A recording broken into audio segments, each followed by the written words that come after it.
they're in a boat with a number of divine personages. It's that boat that will eventually take the king, in different forms of that boat, that will take the king through the 12 stages or the 12 hours of the night. The symbolism of a boat on the water demonstrates the consciousness being led through our mysterious interaction with the flow of time, through the landscape of the duat. Through the hours of the night towards its conclusion, a new dawn and a new day.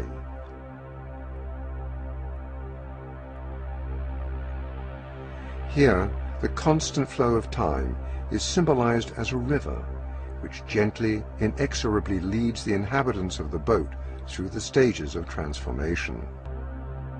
The Christian conception of hell, with all its demons and its hellfire, is in all likelihood derived from the Egyptian, but the Egyptian didn't revel in all the details of the smell of the roasting flesh and the pain of the hacked bodies.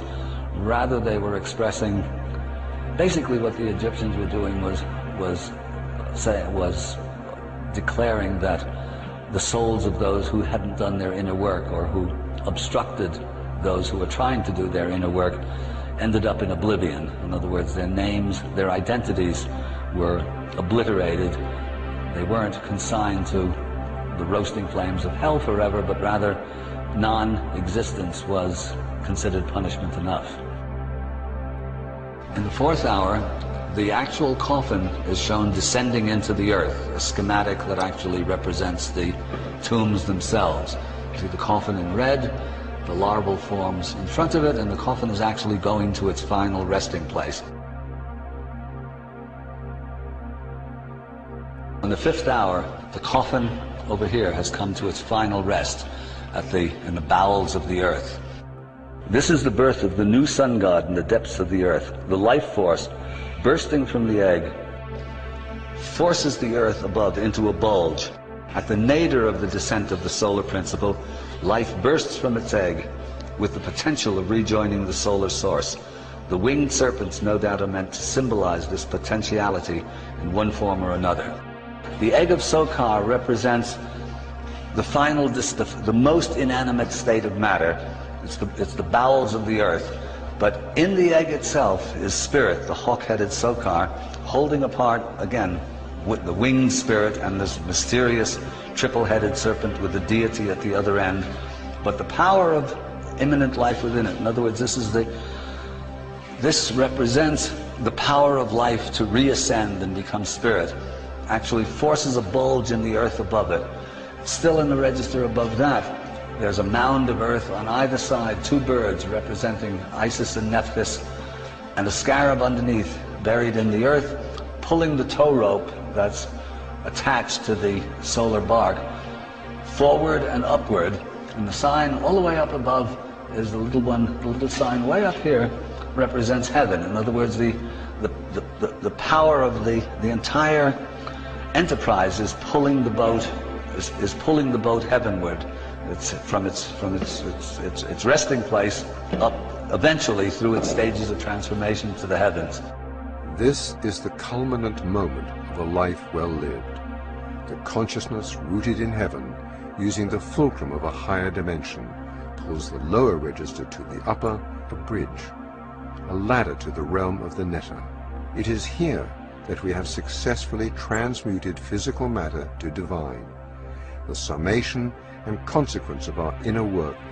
In the ninth hour, the boat now continues with a number of mysterious, more mysterious symbols.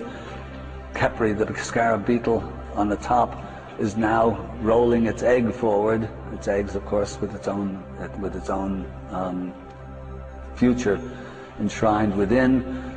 The sun rises between two serpents.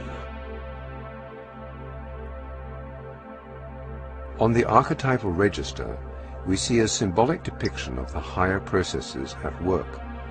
The beetle rolling its egg towards the sun symbolizes the great work, the creation of a higher consciousness. Next to this, we see another representation of a risen sun between two standing snakes. This may be a depiction of a new consciousness accomplished through the risen Kundalini, symbolized by the standing snakes.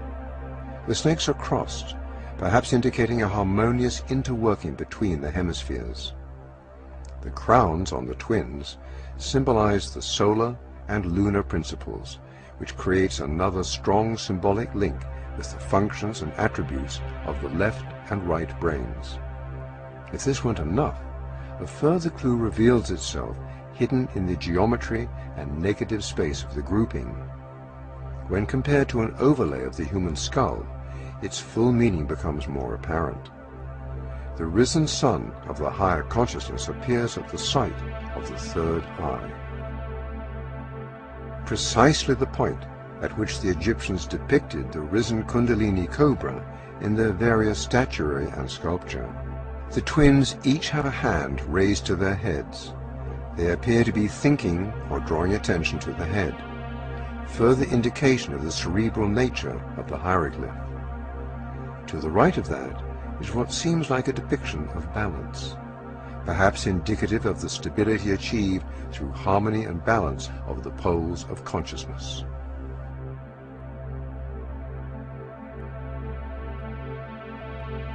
In the 11th hour, the process is almost complete. The bark is being towed forward. The rope itself now takes the form of the gigantic coiled serpent. The personifications of the hours are transporting or preceding the boat, and once again this is Mehen, the enveloper, probably the origin of our familiar figure of speech, the coils of time. Up in the top register, emphasized in red, a small divine figure riding on a serpent in the company of 10 stars. In other words, this is the serpent in the sky. This is intellect made divine, or the serpent representing duality, once again uniting with, or this is duality reconciled, or a new one. And the legged winged serpent now appears up in the upper register between the two eyes of the solar and the lunar eyes of Ra. In hour 11, we see the united hemispheres become the androgyne, the solar and lunar principle fused together. This powerful and sacred symbolism has echoed through history, and strong correlations can be seen between these hieroglyphic symbols and many later depictions of the alchemical stage represented by the androgyne and its divine offspring.